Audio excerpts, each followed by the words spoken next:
Okay, this is my video first impressions of Too Terrible by Gizmog for the 2009 OHRRPGCE Terrible Games Contest. Now, as you see here, Too Terrible is actually not in this list, and that's because I don't actually have a copy of it. This game, Too Terrible, was apparently so terrible that Gizmog actually did not upload a copy of it anywhere.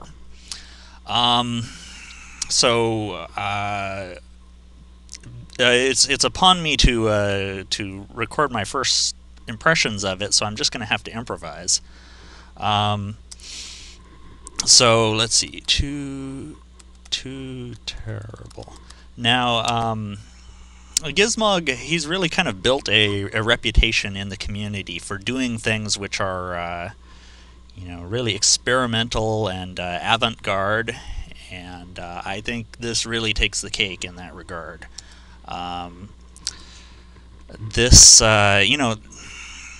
Making a terrible game and then not even letting people see it goes a step beyond what we've seen in terms of terrible games in the past.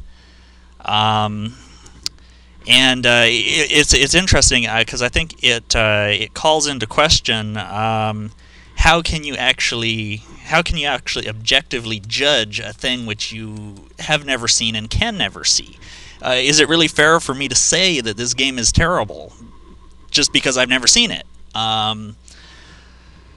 That becomes an opinion, and it's always an opinion when I say that a game is terrible, but this really draws attention to the fact that it is my opinion, and that is completely and totally in every way subjective.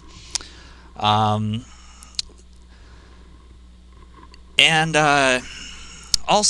there's an element of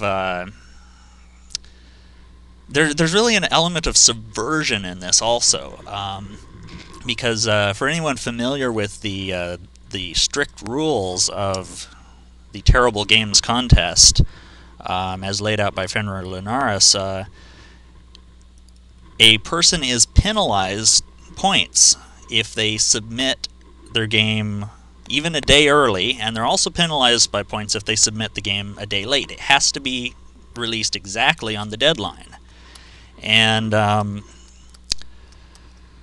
but if a game is never actually released, how can you say that it's breaking either of those rules? I mean, it's not been released early, it's not been released late, so can you even judge against it that that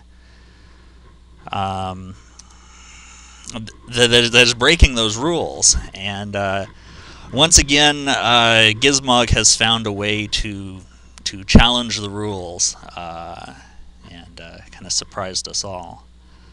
So, I think this is a pretty unique game. In fact, I've really never seen an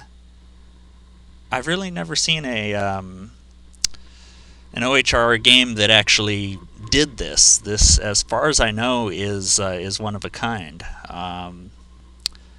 To be entered in a contest and to not, possibly not even actually exist. So,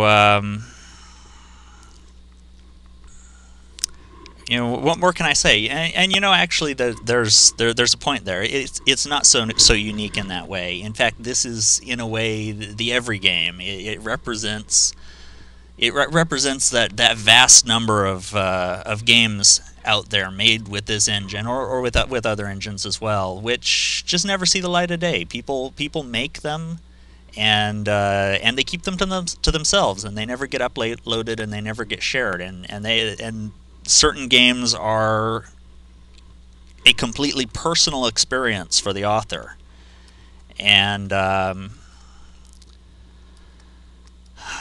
this reminds us how many games are out there, and just because a game never gets uploaded, that doesn't mean it doesn't exist. That doesn't mean it's nothing, because each game is a universe in itself to the person who creates it. Um, oh boy. Okay, it's going to take me a while to finish all these graphics, so I'm just going to stop recording right now. All right. Thank you, Gizmo. That was